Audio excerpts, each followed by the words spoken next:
وَإِنَّ مِن شِيعَتِهِ لَإِبْرَاهِيمَ، اور نوح علیہ السلام کے شیعہ میں سے بے شک ابراہیم بھی ایک تھے، ان کی پارٹی، ان کی جماعت سے. اِذْ جَاءَ رَبَّهُ بِقَلْبٍ سلیم، جبکہ وہ اپنے رب کے حضور اس حال میں حاضر ہوئے کہ وہ سلیم الفطرت دل کے ساتھ آئے، پرورٹڈ نیچر نہیں تھی، توحید کے اوپر تھے. اذ قال لأبیہ، جب انہوں نے اپنے باپ سے کہا، وقومہ، اور اپنی قوم سے، ماذا تعبدون، تم کس کی پوجا کرتے ہو؟ افکن آلہۃ دون اللہ تریدون، کیا تم جھوٹے کھڑے ہوئے خدا اللہ کے علاوہ اور خداؤں کو پوج رہے ہو، جھوٹے خداؤں کو اللہ کے مقابلے کے اوپر. فما ظنکم برب العالمین، تو بس تمہارا رب العالمین کے بارے میں کیا خیال ہے؟ یہ جو آلیہ ہیں تو تم نے خود بنائے ہوئے ہیں، ساری کائنات کا کریٹر ہے، جس نے کریشن ایکس نہیلو کی ہے، عدم ماں سے وجود بخشا اس کائنات کو، اس کے بارے میں تمہارا کیا خیال ہے؟ فَنَظَرَ نَظْرَةً فِي النُّجُومِ، پھر انہوں نے ستاروں کی طرف یوں دیکھا، فَقَالَ إِنِّي سَقِيمٌ، اور کہا کہ میری طبیعت ٹھیک نہیں ہے. یہ انہوں نے توریہ کیا. ابراہیم علیہ السلام نے 3 توریہ کیے ہیں. سورۃ الانبیاء میں بھی ایک توریہ کا ذکر آیا، ایک یہاں پر آیا، باقی ڈیٹیل صحیح بخاری کے اندر موجود ہے. میں نے الگ سے ایک لیکچر دیا ہے، مسئلہ نمبر 88A اور 88B، عصمت انبیاء کے عقیدے پہ شبہات کا تحقیقی جائزہ. اس میں میں نے ان احادیث کا دفاع کیا ہے. یہ توریہ کرنا بسا اوقات دعوت و تبلیغ کے لیے، بعض اوقات جان بچانے کی غرض سے، جس میں دونوں طرف مطلب نکلتے ہوں. بظاہر وہ سٹیٹمنٹ جھوٹی ہوتی ہے، لیکن بولنے والے کی وجہ سے دونوں طرف جا رہے ہوتے ہیں، وہ جو اس کا مطلب ہے وہ سچا لے رہا ہوتا ہے. اسے توریہ کہتے ہیں. آج میں ڈیٹیل میں نہیں جاؤں گا، میں نے آپ کو مسئلہ 88A اور B بتا دیا.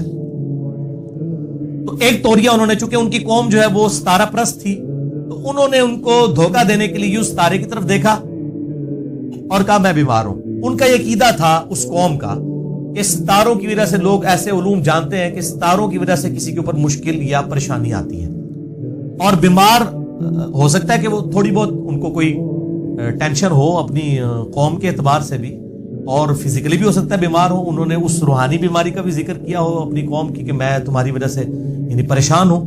بہرحال یہ انہوں نے ہیلا اس لیے اختیار کیا تاکہ وہاں پر ایک سالانہ میلہ لگ رہا تھا، پوری قوم اس طرف جا رہی تھی، اور ابراہیم علیہ السلام نے یہ پلان کیا کہ میں ان کے بتوں کے ساتھ پھر کچھ کرتا ہوں تاکہ ان کو دعوت و تبلیغ والا معاملہ کیا جائے. وہ پورا ڈیٹیل واقعہ سورۃ الانبیاء میں آتا ہے، اس میں میرا مسئلہ نمبر 145 ریکارڈڈ موجود ہے الحمدللہ.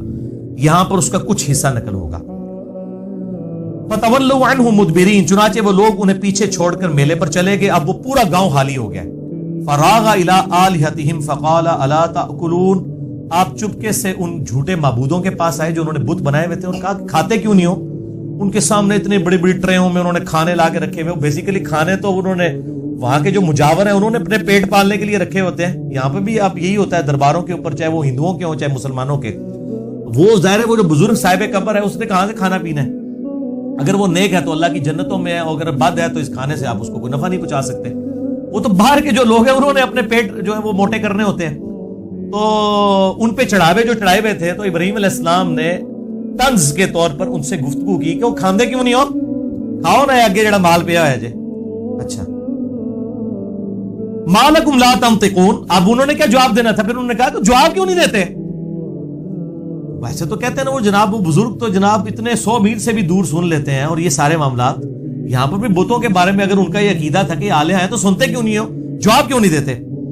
فراغ علیہم ضربا بالیمین، پھر انہوں نے پوری قوت کے ساتھ ضرب لگائی اپنے دائیں ہاتھ سے اور سارے بتوں کو توڑ دیا. سورۃ الانبیاء میں آتا ہے کلہاڑا لے کے انہوں نے سارے بت توڑے، اور جو سب سے بڑا بت تھا اس کے کندھے کے اوپر انہوں نے وہ رکھ دیا کلہاڑا. اور پھر جب وہ قوم آئی تو ان کے ساتھ بھی توریہ کیا اور کہا کہ ان کے بڑے سے پوچھو.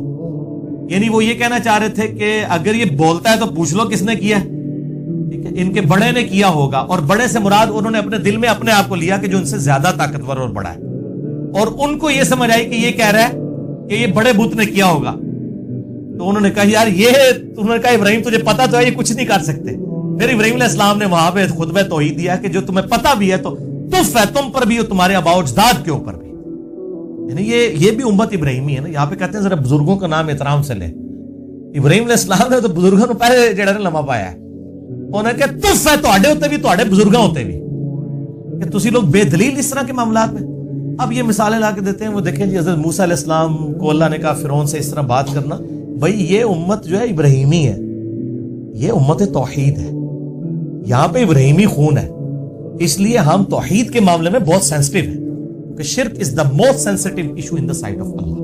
اللہ کے حضور شرک سے زیادہ حساس معاملہ ہی کوئی نہیں ہے.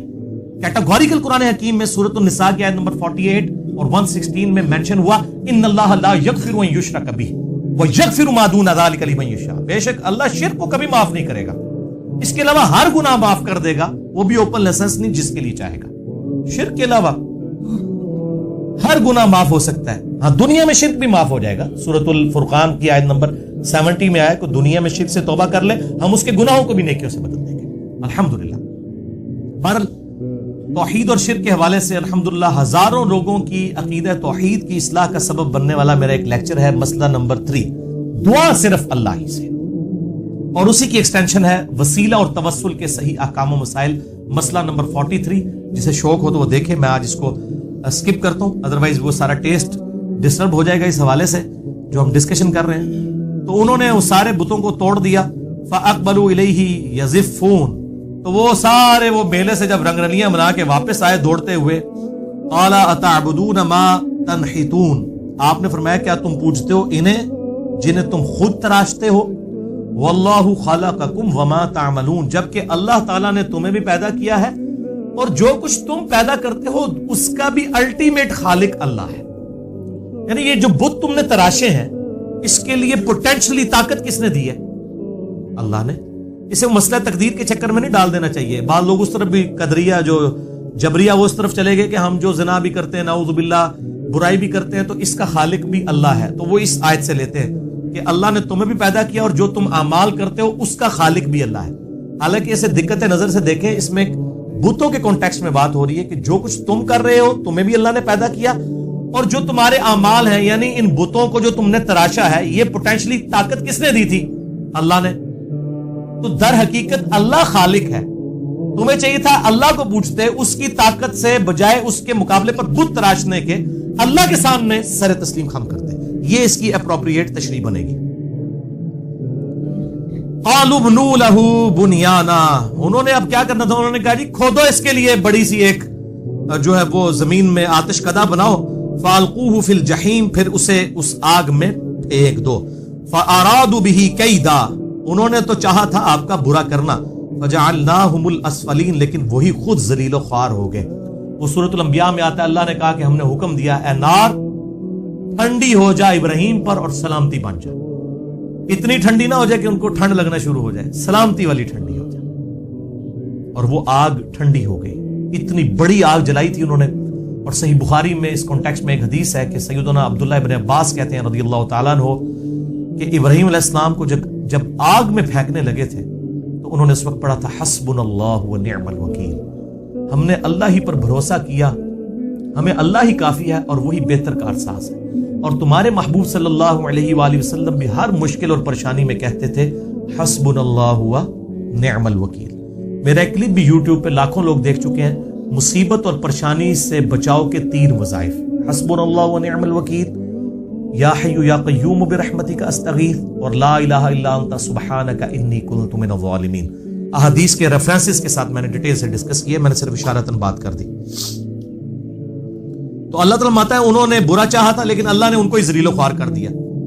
وقال انی ذاہب الی ربی سیہدین, انہوں نے کہا میں تو اپنے رب کی طرف جا رہا ہوں, وہ میری رہنمائی کرے گا. یعنی جبلی ہدایت پہ تو ابراہیم علیہ السلام تھے, انہوں نے شرک کبھی نہیں کیا. نبی ہمیشہ سے اللہ کی حفاظت میں ہوتا ہے لیکن مبعوث بعد میں ہوتا ہے جب اللہ چاہتا ہے.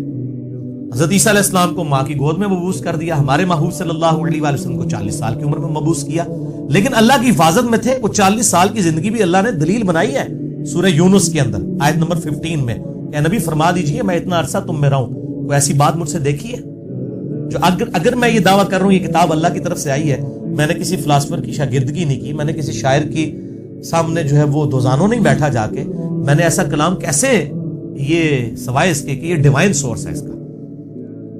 تو اللہ تعالیٰ ماتا ہے جب انہوں نے دعا کی ربی حبلی من الصالحین, اور انہوں نے یہ دعا کیا اللہ مجھے کوئی نیک بچہ عطا فرما.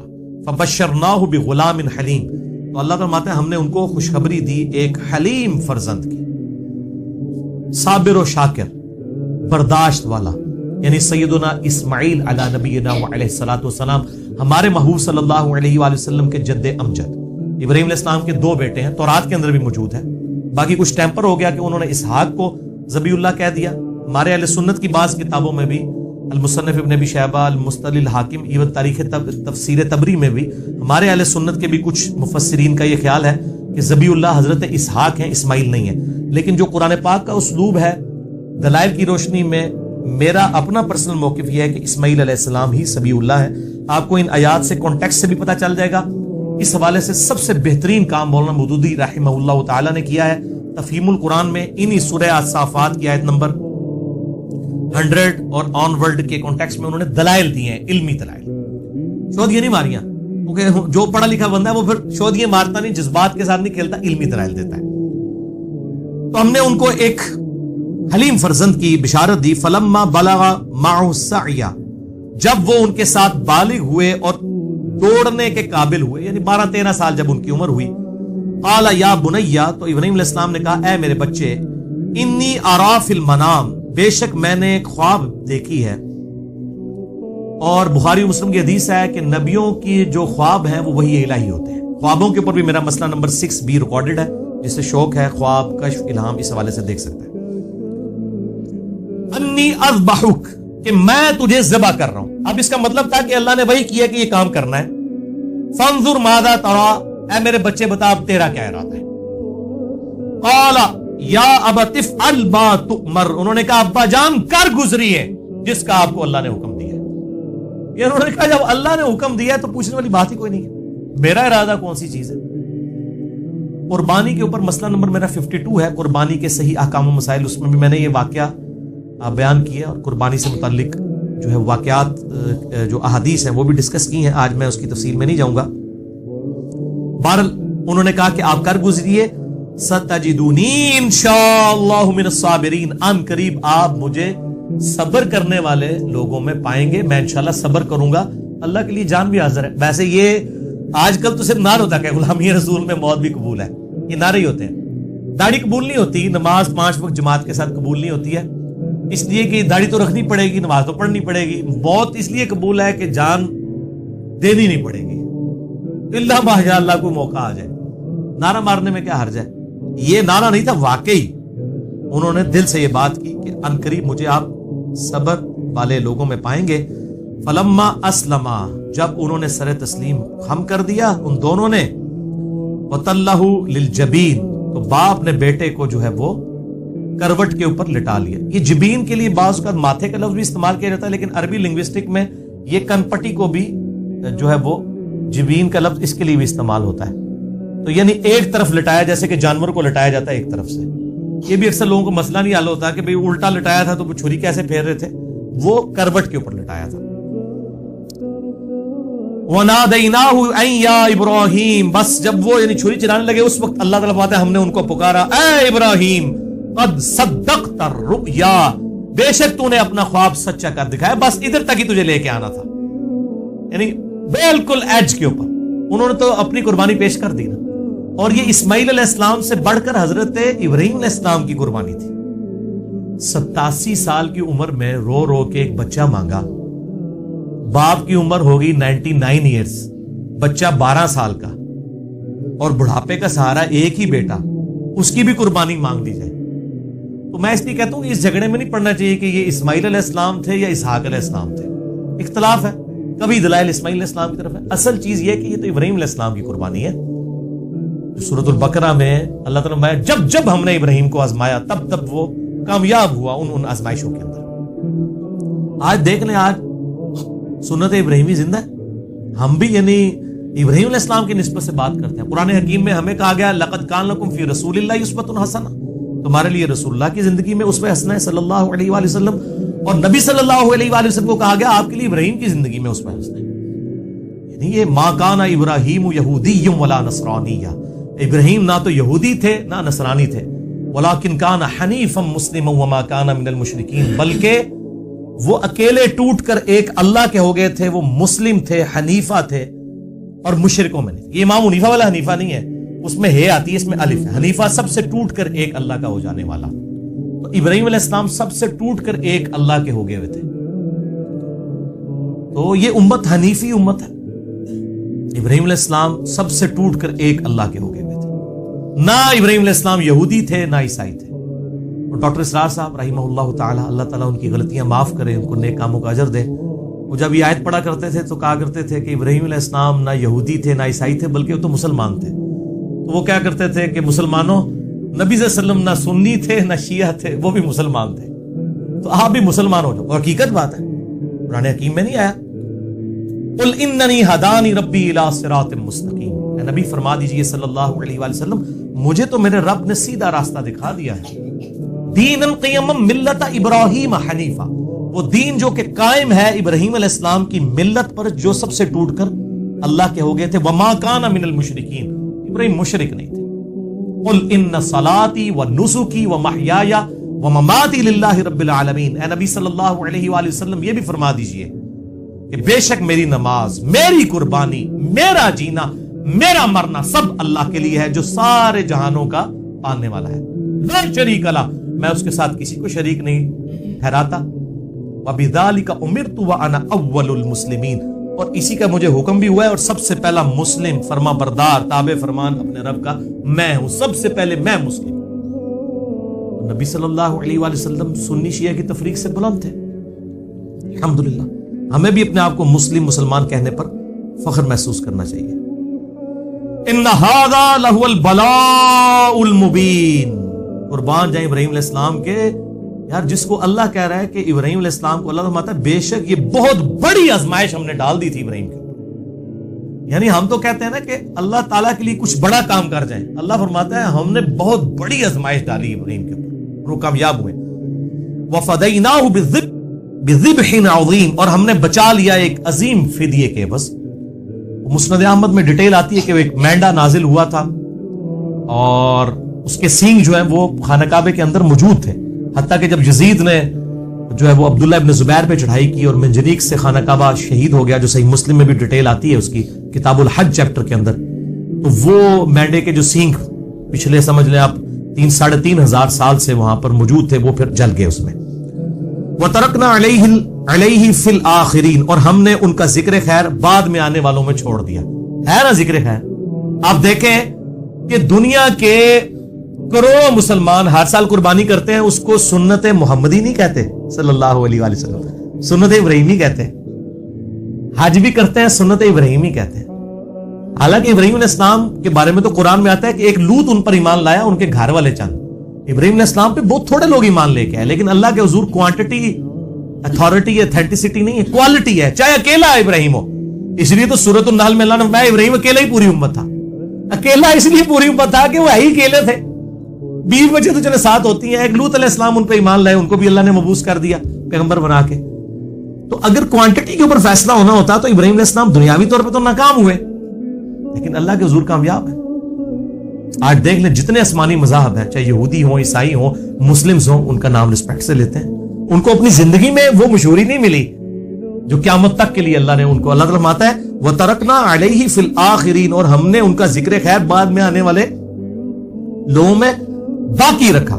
سلام علی ابراہیم, سلامتی ہو ابراہیم کے اوپر. میں کہتا ہوں اس سے بڑا کوئی ٹائٹل ہے کہ اللہ تعالیٰ اپنے بندے پہ سلامتی بھیج دے کہ یار اے نے کام کیتا ہے بھائی, ورلڈ سلام علی ابراہیم. اور اس صورت کو آپ دیکھیں گے کئی نبیوں کے نام, سلام علی نوح فی العالمین, سلام علی موسیٰ و ہارون, سلام علی الیاسین, اور اینڈ پہ پھر کنکلوژن ہے سورت کی سبحان ربک رب العزت عما یصفون وسلام علی المرسلین والحمد للہ رب العالمین. اس سورت کا اینڈ ان آیات کے اوپر تمام پیغمبروں پر اللہ تعالیٰ نے سلامتی بھیجی. کذالک نجزی المحسنین, اسی طریقے سے ہم بدلہ دیتے ہیں نیکوکاروں کو. انہ من عبادنا المؤمنین, بے شک وہ ہمارے مؤمن بندوں میں سے تھے, بات ماننے والے بندوں میں سے تھے. وبشرناہ باسحاق نبی من الصالحین, ہم نے ان کو بشارت دی اسحاق کی جو نبی صالحین میں سے ہوں گے. تو اس کا مطلب یہ ہے کہ حضرت اسماعیل والا واقعہ ہوا ہے, اس کے بعد حضرت اسحاق پیدا ہوئے ہیں. یعنی یہ قرآن کی ترتیب بھی یہ سپورٹ کر رہی ہے کہ اسماعیل علیہ السلام ہی سبی اللہ ہے. باقی آپ تفہیم القرآن پڑھ لیں تو اس میں کافی علمی دلائل دیے گئے ہیں. وبارکنا علیہ وعلی اسحاق، اور ہم نے برکت نازل کی ان پر اور اسحاق پر، ومن ذریتہما، ان دونوں کی اولاد پر بھی. اب دیکھیں حضرت اسحاق ان کے بیٹے ہیں یعقوب علیہ السلام جن کا لقب ہے اسرائیل، ان کے 12 بیٹے اور بنی اسرائیل میں ہزاروں پیغمبر. دوسری طرف حضرت اسماعیل کی اولاد میں سے صرف نبی صلی اللہ علیہ وآلہ وسلم. بہرحال دونوں بچوں کو اللہ نے نبوت کے لیے چن لیا اور ان کی اولاد میں نبوت کو باقی رکھا. ومن ذریتہما، اور ان کی نسل میں سے محسن، نیک لوگ بھی ہیں، وظالم لنفسی، اور ایسے لوگ بھی ہیں جو اپنی جانوں پر ظلم کرنے والے ہیں. یعنی یہ نہیں ہے کہ ابراہیم علیہ السلام کی نسبت مل گئی ہے تو اڑ ستے ہی خیران ہے، انج نہیں ہے. یعنی وہ نسبت کے باوجود نسبت والے کام کرنے والے لوگ نہیں موجود ہیں. آپ دیکھ لیں ایک طرف ہاشمی خاندان کتنا اعلیٰ خاندان ہے، اسی ہاشمی خاندان میں ابو لہب بھی ہے، اس میں نبی علیہ السلام بھی ہے. تو وہ اللہ تعالیٰ مطلب اپنے بندوں کو اٹھاتا ہے. ایسا نہیں ہے کہ کوئی خاندان فی نفسے ہی برا ہوگا. میں اپنی بات کرتا ہوں کہ ہمارا یعنی مغل خاندان ہے، مرزا فیملی سے، اسی میں ایک غلامت قادیانی دجال جیسا بندہ پیدا ہوا ہے، اور اسی خاندان کے اندر وہ دین اکبر کا دعویٰ کرنے والا یعنی جو جلال الدین اکبر تھا اس نے بھی کس قسم کی گمراہی پھیلائی، اور اس میں ایسے لوگ بھی آئے جنہوں نے دعوت و تبلیغ کے حوالے سے کام کیا. تو فی نفسی ہی خاندان کوئی برا نہیں ہوتا، اور نہ اسلام اس میں بلیو کرتا ہے کہ کسی کا خاندان جو ہے اب ریجیکٹڈ ہو گیا. نہیں، آل امیہ میں کتنے لوگ ہیں جو سیدنا علی کے شیعہ میں شامل تھے، سیدنا علی کے سپورٹر تھے جنگ صفین میں، حالانکہ آل امیہ سے تھے. اور بنو ہاشم میں چند ایک لوگ ایسے تھے جو ہے وہ حضرت معاویہ کے ساتھ مل گئے رضی اللہ تعالیٰ عنہ. تو یہ نہیں ہوتا کہ مطلب کوئی خاندان کی وجہ سے کسی، ہاں اگر خاندان بھی ہو، اعمال بھی اچھے ہوں تو پھر نسبت فائدہ دیتی ہے. پھر حسن و حسین ہی جنت نوجوانوں کے سردار ہیں، پھر فاطمہ ہی جنتی عورتوں کی سردار ہیں. تو یہ دونوں ایکسٹریمز ہیں. ایک طرف وہ لوگ ہیں جو صرف نسبت کو لیے بیٹھے ہوئے ہیں، اور دوسری طرف وہ لوگ ہیں جو نسبت کا ڈینائی کیے بیٹھے ہوئے ہیں. حالانکہ درمیان میں موقف یہ ہے کہ نسبت کا فائدہ تب ہے جب کوئی شخص اپنے اعمال صحیح کرے تو پھر نسبت واقعی فائدہ دیتی ہے. دیکھیں نا اللہ تعالیٰ نے بنی اسرائیل کو بھی کہا انی فضلتکم علی العالمین، ہم نے بنی اسرائیل کو سارے جہان والوں پر فضیلت دی تھی، نسل ہونے کی وجہ سے دی تھی نا. اور اب بنو اسماعیل کو فضیلت دی ہے. بخاری مسلم کی حدیث ہے کہ قیامت تک خلافت صرف قریش میں رہ سکتی ہے، بنو اسماعیل کے اندر. کیا دوسرے مسلمان نہیں ہیں؟ لیکن قریش کو اللہ تعالیٰ نے چن لیا ہے، جیسے بنی اسرائیل کو چنا تھا اب بنو اسماعیل کو. اس لیے آپ دیکھیں کہ آخری خلیفہ جو ہوں گے مسلمانوں کے جو پوری دنیا میں خلافت قائم کریں گے، مسئلہ نمبر 127 میں نے امام محمد بن عبداللہ المہدی رضی اللہ تعالیٰ عنہ علیہ السلام کے بارے میں ریکارڈ کروایا 12 صحیح الاسناد حدیث کی روشنی میں. اور وہ بھی ہاشمی خاندان سے ہوں گے، سیدہ فاطمہ کی اولاد میں سے ہوں گے. ابو داؤد میں، مسند احمد میں اور کتابوں میں احادیث موجود ہیں. تو وہ بنو اسماعیل میں سے نبی علیہ السلام کی اولاد میں سے سید ہوں گے. لیکن ایک سید وہ ہے جو صرف نام کا ہی سید ہے، اور پھر ظلم یہ کرتے ہیں کہ وہ عام لوگوں کو کہہ رہے ہوتے ہیں کہ امتی یہ بات کر رہا تھا. بھائی اسی تو آڈے امتی نہیں، اللہ دے بندے ہو، اسی نبی علیہ السلام دے امتی ہیں. امتی ہونے میں تو ہم دونوں برابر ہیں. جیسے بشر ہونے میں انبیاء اور عام انسان برابر ہیں، مرتبے کی بات نہیں ہو رہی بشر ہونے میں، سپیشیز میں. اسی طریقے سے جہاں تک امتی ہونے کا تعلق ہے تو چاہے وہ بنو اسماعیل میں سے ہو، بنو اسرائیل میں سے ہو، یا کوئی ترک ہو، چاہے کوئی جٹ ہو، رائی ہو، کوئی مغل ہو، کوئی چودھری ہو، سب کے سب جو ہے وہ امتی ہونے میں تو برابر ہے نا. باقی مرتبے میں اب آپ دیکھ لیں، پھر وہ جو محنت کرے گا وہ آگے نکل جائے گا. اب قریش ہی میں یعنی بالکل نچلے درجے کے 2 خاندان تھے، بنو تیم اور بنو عدی. ہمارے پہلے 2 خلیفہ راشد جو ہیں وہ ان 2 خاندانوں میں سے. اعلیٰ خاندان نہیں تھے وہ، حضرت ابوبکر اور حضرت عمر. آل امیہ چلیں کوئی اعلیٰ درجے کا خاندان حکومتی لیول پہ تھا. تیسرے خلیفہ حضرت عثمان ان میں سے ہوئے، اور چوتھے تو خیر ہاشمی تھے، سیدنا علی بن ابی طالب رضی اللہ عنہم اجمعین علیہم السلام. تو اسلام نے ذات پات ان ساری چیزوں کو ایڈریس ضرور کیا ہے اس حوالے سے، لیکن جو نسبت ہے وہ فائدہ ضرور دے گی اگر اعمال ہوں گے. اگر اعمال نہیں ہے تو نوح علیہ السلام کا بھی اللہ نے کہا یہ تیرا بیٹا ہے لیکن اس کے اعمال تیرے والے نہیں، یہ تیرا بیٹا ہی نہیں ہے. وہ اہل البیت سے خارج کر دیا. یہاں پہ لوگ وہ جناب سیدوں کے احترام کے لیے ایسے ہاتھ باندھ کے کھڑے ہو جاتے ہیں، چاہے وہ پوڈری، چرسی، افیمی قسم کے وہ مطلب بے نمازی قسم کے لوگ ہیں، ان کو رسپیکٹ کہہ رہے ہیں. ہم نبی علیہ السلام کو رسپیکٹ دے رہے ہیں. بھائی نبی علیہ السلام کو رسپیکٹ دینے کے لیے ضروری ہے کہ کسی پوڈری چسی کو آپ نے رسپیکٹ دینی ہے؟ تھوڑے سید نے اور بامل سید کوئی نہیں ہے، اس کو رسپیکٹ دیں. پہلے یہ لوگ اپنے جد امجد کو رسپیکٹ دیں کہ ان کے لیے بدنامی کا باعث نہ بنے کہ سید ہونے کا دعویٰ بھی کر رہے ہیں اور نسبت جو ہے وہ دعوے دار ہیں اور اعمال وہ نہیں ہے. میرا اپنا انجینئرنگ یونیورسٹی میں کلاس فیلو تھا اور وہ سید تھا لیکن قادیانی تھا. وہ اب اس کی وہ نسبت اس کو مطلب وہ نفع دے دے گی کہ وہ اب وہ ایک غلط ٹریک کے اوپر چڑھ گیا تو اب وہ نسبت کی وجہ سے اس کو نفع ہو جائے گا. تو چلے اگر میں کہتا نا وہ سنی تھا شیعہ تھا تو آپ ایک دم کان میں کھڑے ہونے. اب قادیانی سن کے تو سارے لگے نہیں یار، یعنی سید جڑے قادیانی بھی ہیں ٹھیک ہے، حالانکہ کتنا گمراہ کن عقیدہ ہے ختم نبوت کے حوالے سے. تو مطلب نسبت کام دے گی اگر اعمال درست ہوں گے. تو یہ دونوں ایکسٹریمز ہیں، اس میں جو ہے درمیان کا راستہ جو ہے وہ یہ ہے کہ نسبت کے ساتھ اعمال بھی ہونے چاہیے. خالی نسبت کوئی شے نہیں ہے جب تک اعمال درست نہیں ہوں گے، اور اعمال کے ساتھ نسبت فائدہ دے گی. خود دیکھیں ہمیں جو نسبت حاصل ہے کہ بخاری مسلم کی حدیث ہے کہ قیامت والے دن سب سے پہلے امت محمدیہ کا حساب ہوگا صلی اللہ علیہ وآلہ وسلم، اور جنت میں کوئی داخل نہیں ہوگی امت جب تک میری امت داخل نہ ہو. حالانکہ ہم سب سے اینڈ پہ آئے ہیں، تو ہمیں کس کی نسبت نے فائدہ پہنچایا؟ نبی علیہ السلام کی نسبت نے انشاءاللہ تعالی. تو نسبت کا فائدہ سب کو مل رہا ہے، صرف سیدوں کو نہیں مل رہا، ہمیں بھی مل رہا ہے. ٹھیک ہے الحمدللہ. ہم بھی یعنی انڈائریکٹلی آل محمد میں ہم بھی شامل ہیں. محمد والے تو ہیں نا، ایک تو آل محمد وہ ہیں ظاہر اہل بیت ہیں، وہ تو نہیں ہم، لیکن آل محمد والوں میں تو ہم بھی شامل ہیں الحمدللہ. اور یہ نسبت ہمارے ساتھ ہے. کاش ہم اسی نسبت پہ فخر کریں، اپنے آپ کو حنفی، شافعی، مالکی، جعفری، وہابی، سنی، شیعہ اس قسم کے ٹرمز کی بجائے اپنے آپ کو اگر کوئی نسبت ہی لگانی ہے تو محمدی کہیں. اور نبی علیہ السلام نے دیکھیں محمدی بھی نہیں، اس سے بھی اوپر چلے گئے. سورۃ الحج کی آیت نمبر 78 کے اندر وَسَمَّاكُمُ الْمُسْلِمِينَ مِنْ قَبْلُ وَفِي هَذَا، اللہ تعالیٰ کے محبوب پیغمبر ابراہیم علیہ السلام نے تمہارا نام مسلم رکھا تھا، اور اس قرآن کے اندر اللہ نے تمہارا نام مسلمان، فرما بردار رکھ دیا ہے، تابع فرمان. اسی پہ ہمیں فخر محسوس کرنا چاہیے.